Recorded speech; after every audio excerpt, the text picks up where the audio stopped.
pounds of cooked pasta, 2 pounds dry, and then cooked. That's what that is.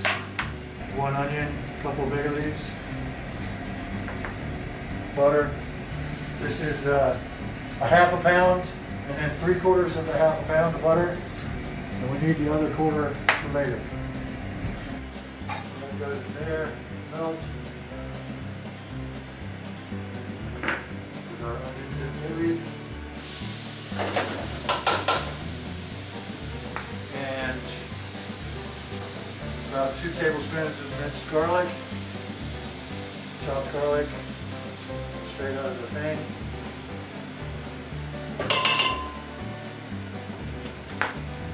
I would just add that mincing is very important. Try to get it all as small as you possibly can.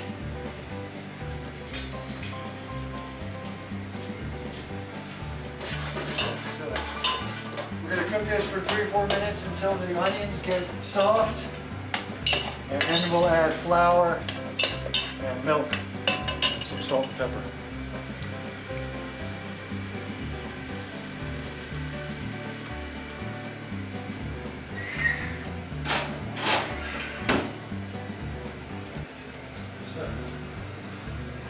What we're doing now is we're making what's known as a bechamel sauce, which is the cheese and cream sauce, and then that will get added to the pasta and a little bit more cheese, and put it in the pan and baked.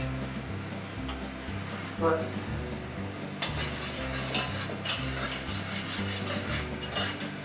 it doesn't turn out goopy enough if you don't make the bechamel. If you just put cheese in it, then the cheese separates and it all becomes oil, and it's not very good that way. So how long have you been making this recipe? Well, we adopted this recipe from the old diner recipe when Laura and I took over in 2006. And so it is a slight variation of the diner's recipe from the 70s. And we just added a couple of things to update it, modernize it a little bit, but it is a very classic mac and cheese recipe. I would say the biggest change we made from the original recipe is that the original recipe called for smoked Gouda, which gives it a really nice smoky flavor, but brought on so many questions from customers about whether we put bacon in our mac and cheese that we switched it just so that it was much easier to say it is a vegetarian dish. There's no meat in here, and it's still just as delicious. Really, you can kind of play around with the different cheeses you use, make it fancier. The cheeses don't matter quite as much as the amount of cheese, and making sure that that bechamel sauce is really creamy and can fill up the flavors in a little bit. Okay, so here we go. I have our onions and garlic are starting to soft, slightly browning. Now I'm going to add the flour to this. I have about a half a cup of flour, and it's going to thicken up. Laura, will you hand me one of those whisks and create a paste? And we're going to cook this for a few minutes and then add the milk to it slowly, and it will become a thin sauce initially, and then that will thicken up as it cooks over the next few minutes. And then we'll add a bunch of cheese to that and add it to the macaroni. So we need to let this cook for just a minute, and that cooks out the sort of chalky flour taste. If you just add the milk straight to it, then you end up with kind of a pasty, chalky flavor, which is not what you're after. So you cook this for a minute until it starts to sort of bubble and come together. This is called a roux, R-O-U-X, and that is also French for basically a flour paste that is used as a thickener. So we'll add our 6 cups of milk, a little bit initially, and you'll see that that will incorporate into that and start to absorb that butter and flour and become a second a real thick paste, and then we'll add more milk to that. See, it's already starting to become like paste. So now we're ready to add more milk. If you dump all the milk in at once, then you end up with lumps of flour because it doesn't mix up initially as well as you need it to. So now this sits and cooks for about 5-6 minutes. We'll stir it occasionally and that will thicken up again. And then we'll add the cheese to it.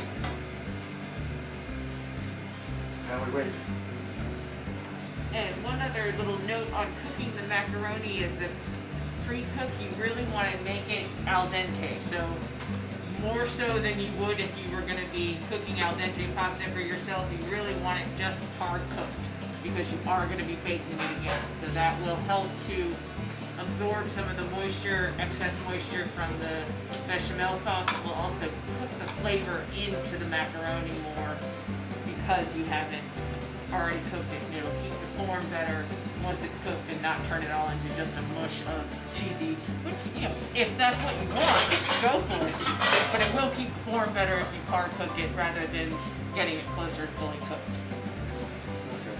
All right, so now while that's doing its thing, I'm going to take the rest of our butter, drop that into a little pan here, and I'm going to melt this real quick, like, which is going to get added to our breadcrumbs, and that's going to get dusted on top. So,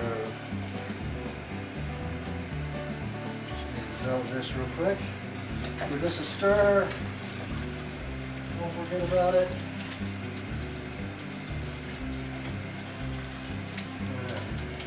If it turns or breaks, you gotta start over.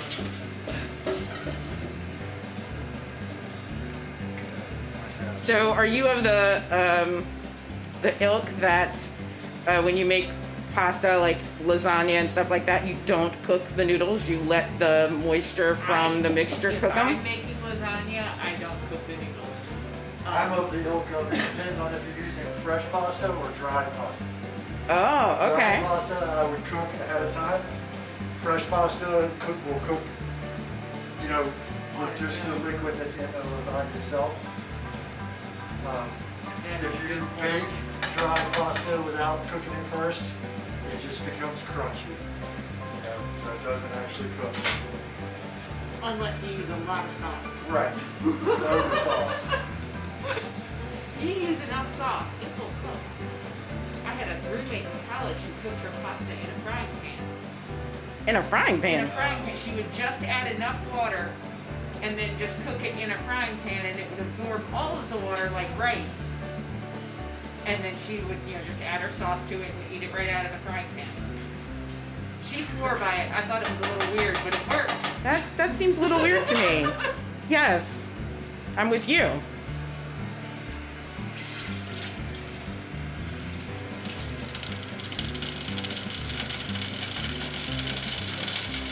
Just speeding it up so it melts faster.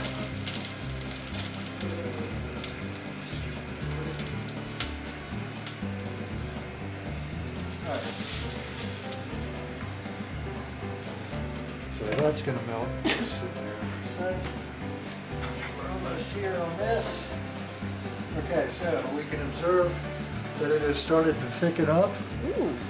And it is close to being ready to add the cheese. We'll give it another minute maybe.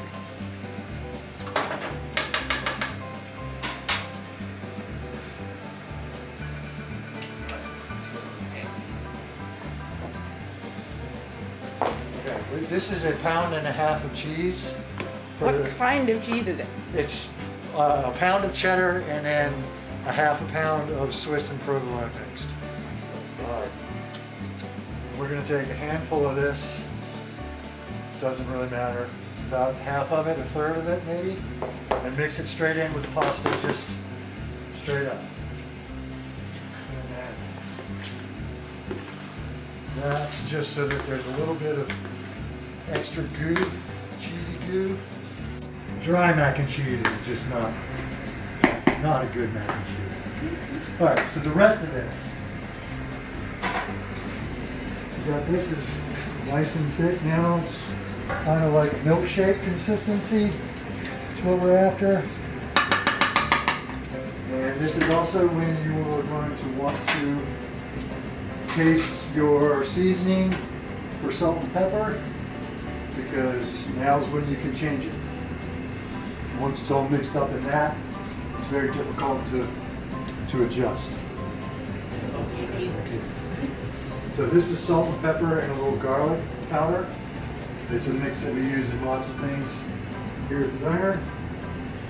And just added a little more. A little salt to bring out the onion and the garlic flavor that is in the bechamel.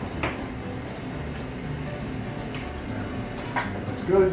Now we got our cheese. All of the cheese.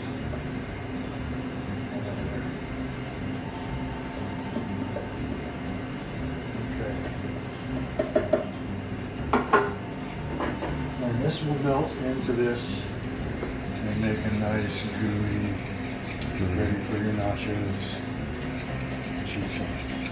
Or is it cheese fondue top? Right. And before we mix this in with that, we're going to take a moment to search for and pull out our bay leaves. Because once they're in there, they're hard to find. You don't really want to give them to your customers and your family.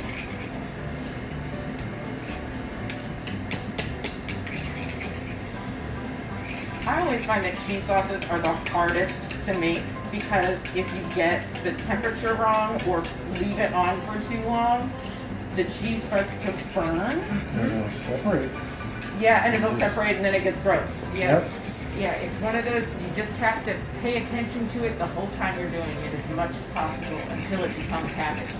Once Well, it's and it- habitual, you can sort of walk away a little bit like he was able to do and know when to go back and check. If I were the one making the bechamel, I would stand at that the So- entire time. This is, well, that's about 1.5 quarts. So 6, 7 cups maybe for 4 quarts of pasta. And it's gonna all get mixed up together. Gooey is better.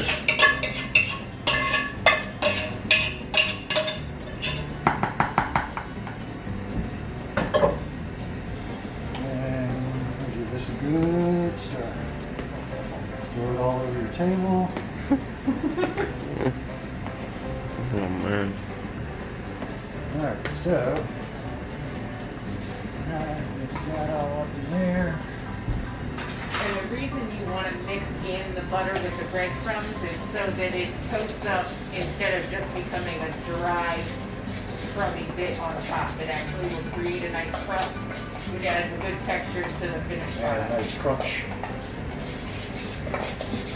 So that goes on top of this. Get this to make sure this is all nice and mixed.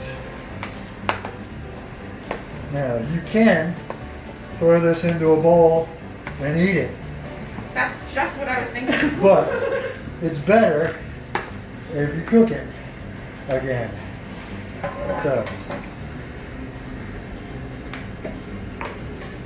this would be the right amount for an 11 by 13 casserole. This is slightly smaller than that, so I'll probably have a little extra.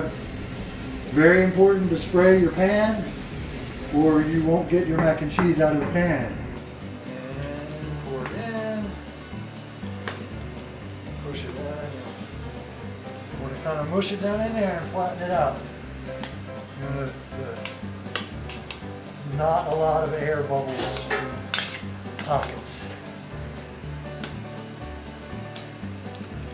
Get that nice and level at the top.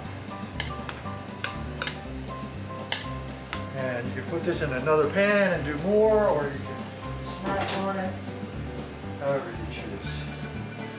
And now, this goes on top as well. Spread that out nice, even.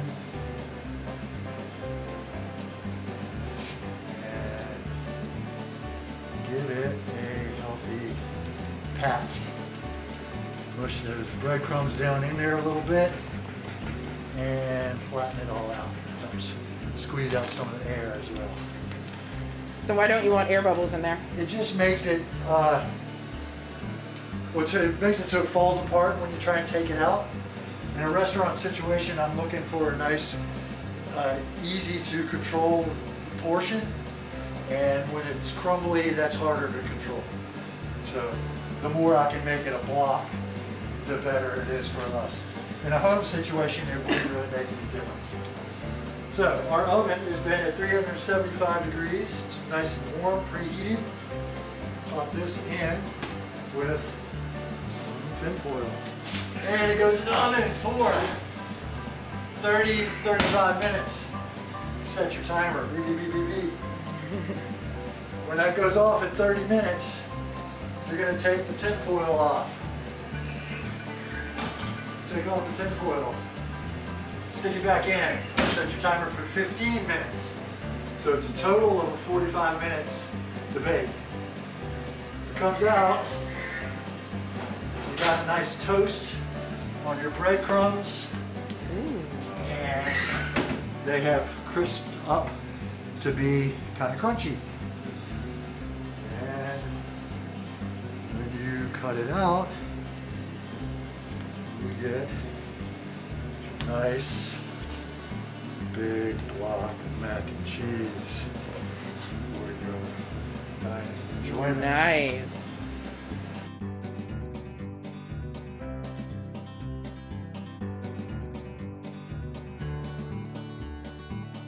All right, welcome here to our Blue Moon Diner. One of the really neat things about Blue Moon Diner is it's really been a part of Charlottesville's history for almost 40 years. It opened in the late 70s under a couple named Buzzy and Allison White, who opened it as a family diner restaurant. And it has had probably a dozen different owners over the years. This was an old family duplex house that was converted into a restaurant, and it's had just tons of character over the years. It's been an all-night juke joint. It's had pool tables in the basement. I heard great stories from one of our old dishwashers who said that he used to come up here after his high school dances at the Jefferson School.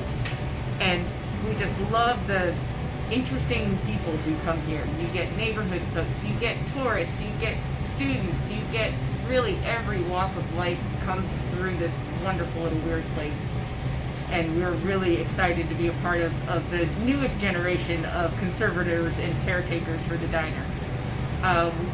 My grandfather had a diner luncheonette counter in New Jersey, so it's one of the things that I've always kind of looked at as a neighborhood spot, somewhere that you can go and sit down to somebody you've never met before and start a conversation. And at least in the pre-COVID times, we were really good at that. Nowadays things are different, but we very much look forward to the times when we can have those conversations again in person, next to each other, sitting at the counter at the diner. We have talked about having a restaurant and being in this kind of industry since we met, dating each other, working at Martha's Cafe on the corner as university students, and have worked in a bunch of different restaurants over the years, have kind of increased our skills and different ideas of food and what style of restaurant we really wanted to have. And while we worked in fine dining and loved experimenting with different recipes, for us it always came back to wanting to feed anyone who walked in and really be the kind of place where anybody could come in, afford something to eat, find something to fill up their belly, fill up their heart and mind with the people around them and the environment around them, and really become more of an actual part of their life than just a place to go to eat. And that's something we've really kind of really excelled in, I would say, as far as getting involved in some of the crazy schemes we've been a part of in Charlottesville, like the Charlottesville Lady Arm Wrestlers, and sponsoring the roller derby team. We helped to organize the first Midtown Street Fairs, which were wonderful fun, where we actually got to shut down West Main Street and have a big party, and I look forward to doing that again once we can safely do so. We've really had a great time bringing live local music in the area. We try to support the arts as much as possible. As restaurants, I think that makes a lot of sense, because the bulk of our workers are in some sort of artistic endeavor because they can schedule themselves in ways in service industry. We are, goodness gracious, what else could we say? There's so much I could talk about the diner. We try to have something really interesting and weird for everybody. We've got a great vinyl collection, and we play records as our primary music. And we've got records, old ones that we found in Salvation Armies to brand new albums that are coming out from modern artists as well. So it's really fun and eclectic to kind of snoop through and see if there's somebody you've been looking for forever, or someone you hadn't heard on the radio since you were a kid, or something you heard on the radio yesterday.